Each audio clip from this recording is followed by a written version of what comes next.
So we're on to Wednesday's fixtures now, all four of them. Start off at Goodison Park, Everton at home to Leicester. Sigurdsson was back in the starting lineup. Mina back on the bench with Bernard. Leicester, Maddison on the bench, surprisingly, but Perez, he's been there for some time. Pratt and Albrighton in the starting lineup. Very brief highlights here. Quick move down the left. Gordon's crisscross found Richarlison, who was a yard quicker than Chilwell to the ball, and his shot whizzed past Schmeichel, and that was 1-0. Then on 15 minutes, an innocuous penalty really conceded by Leicester. A handball in the box. It was a handball, but VAR cleared it up. Sigurdsson stepped up anyway and converted. And so Everton in the driving seat now, 2-0. That was the score at the break. Into the second half, Iniacho had come on, and he managed to reduce the deficit when an attempted clearance hit him and fell nicely for him. So that was 2-1. That was about it, really. Leicester still way off their early season performances. A worry for the manager, I'm sure. And lack of goals. Full time then, Everton 2, Leicester 1. So to the Emirates Stadium then, Arsenal at home to Norwich. Liverpool. David Luiz, who limped off the last match, he was back in the starting lineup, and Lacazette was partnering Aubameyang up front, and Sabias in. Saka and Pepe rested to the bench. Norwich looked at full strength really. Early minutes, 9 minutes, Aubameyang strike forces Krul to push the effort wide. 19 minutes, a great strike at the other end by Godfrey from 30 yards, hit the post. And then on 21 minutes, Sabias, who was looking impressive, his cross was perfect for Lacazette, but his header was weak and it went straight at Krul. Then on 32 minutes, Norwich had sort of done well up to then really, but then being at the bottom of the table, they can't afford mistakes like this. Krul got the ball, he was about to clear it, he fiddled with it, and as a result it was blocked by Aubameyang, who got the ball off him and then rolled it into an empty net. So that was 1-0 Gunners. 36 minutes, an incisive piece of football by Arsenal led to a cool finish on the left of from Xhaka. His left foot whistled past Krul. A great shot, 2-0. 47 minutes added time. McLean had an effort, but Martinez, still in for Leno, was very alert and pushed it around the post. So it was 2-0 at the break. Into the second half, and Norwich came out with fighting spirit, and they had two early efforts, but no reward. And then finally, 66 minutes, Aubameyang, he latched onto a loose ball that arrived at his feet, and he hit across the ball from the wing, and it was in the corner, and it was 3-0. Then misery was added to on 80 minutes when they got their fourth, again from the edge of the box. Cedric was the scorer. I'd not seen him before. So a good day at the office for Arteta. Arsenal looking good. Norwich, well, goodbye. Final score at the Emirates, Arsenal 4, Norwich 0. Down at the south coast now, Bournemouth in dreadful trouble at home to Newcastle, who have been looking encouraging of late. King and Solanke were in for Bournemouth. No Callum Wilson, and Harry Wilson was on the bench.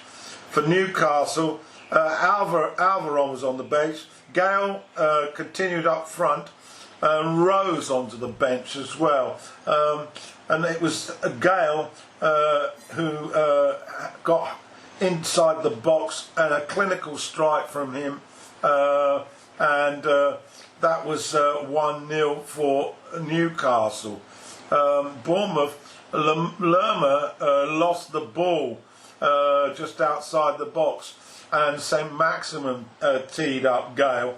So that's the details on that goal. 29 minutes, a twisting St Maximus and turning all the defenders, gets to the byline and feeds Longstaff in the box, and his left foot shot hit the roof of the net, and so Bournemouth were 2 down after the half an hour, and it was looking very, very dark and depressing.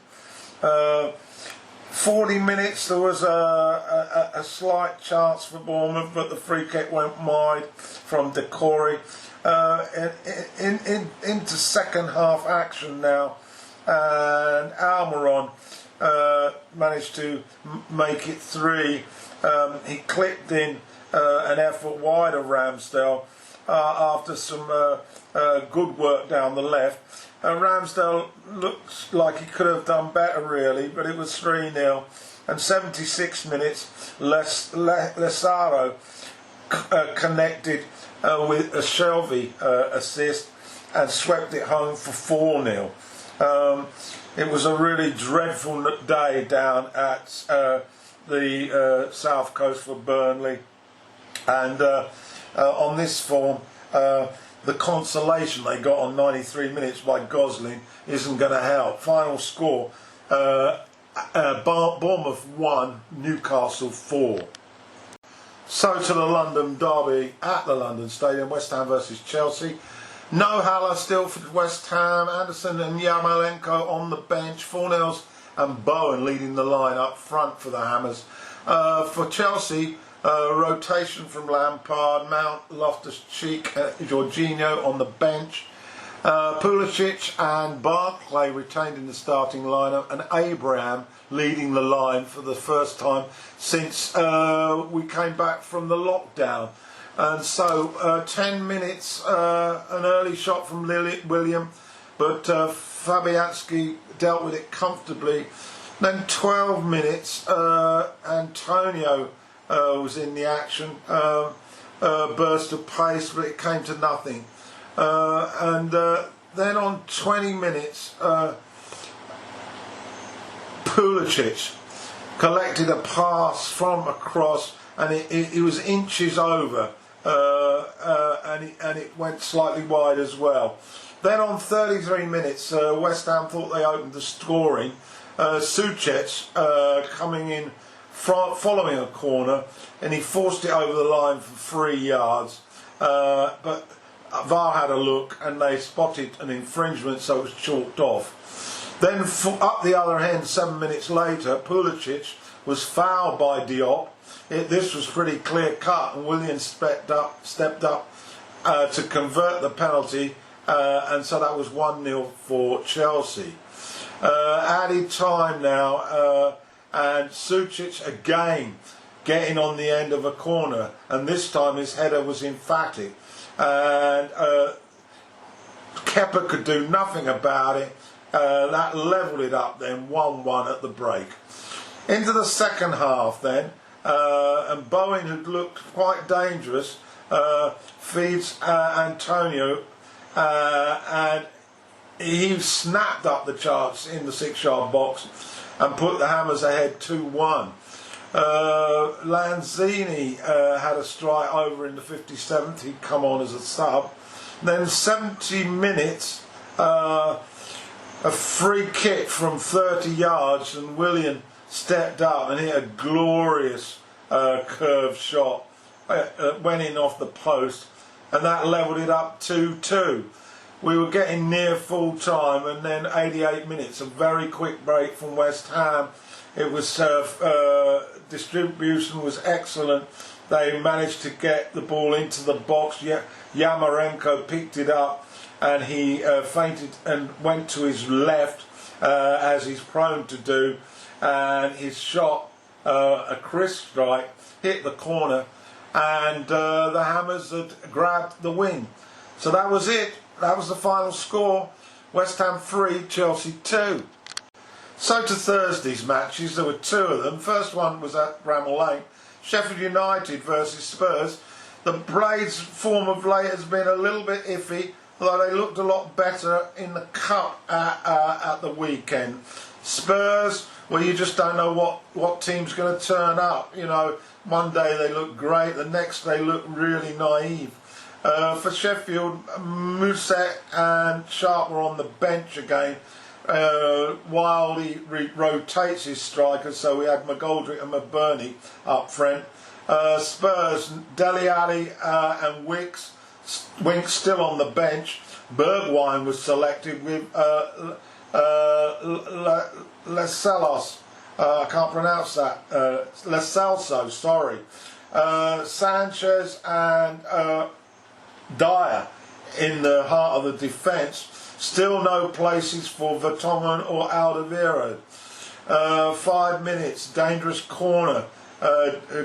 Dyer got a touch across the centre, but it just evaded Sissoko, but it was an opportunity.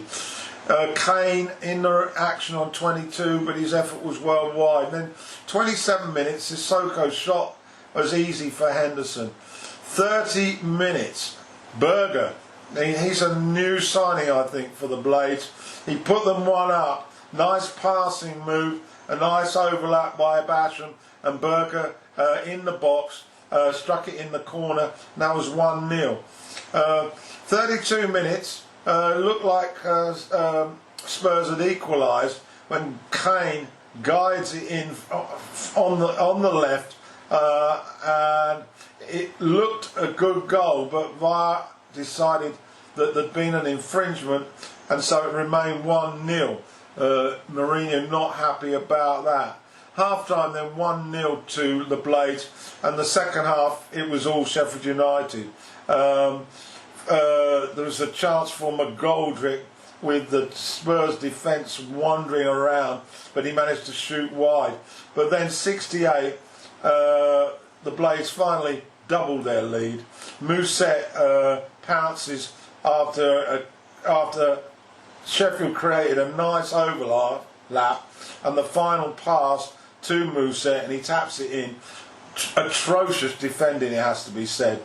2-0 to Sheffield United. Then a second disallowed effort for Kane, but that was definitely offside. And then a third effort was denied for pushing. But they were basically solid decisions. 83 minutes, McBurney blasts in from a Berger cutback from the byline, and that was 3-0. Last minute, Son did get a consolation, but it was a pretty poor performance by Tottenham, particularly in the second half. Wildy back to winning ways, he was delighted. Final score, Sheffield United 3, Spurs 1. So to the Etihad then, this of course would have become a significantly more important game, Manchester City versus Liverpool, if City hadn't lost at Chelsea. But as now Liverpool were the new Premier League champions, one had a thought that this contest might not live up to all its billing. Garcia was in to partner Laporta in the City defence. Otamendi and Stones on the bench. Of course, Fernandinho is suspended, and the two Silvers are on the bench. Foden in to partner De Bruyne. Liverpool, well, it looked like a full-strength squad to me. 3 minutes, a chance for Salah. The ball was clipped over the top of City's defence.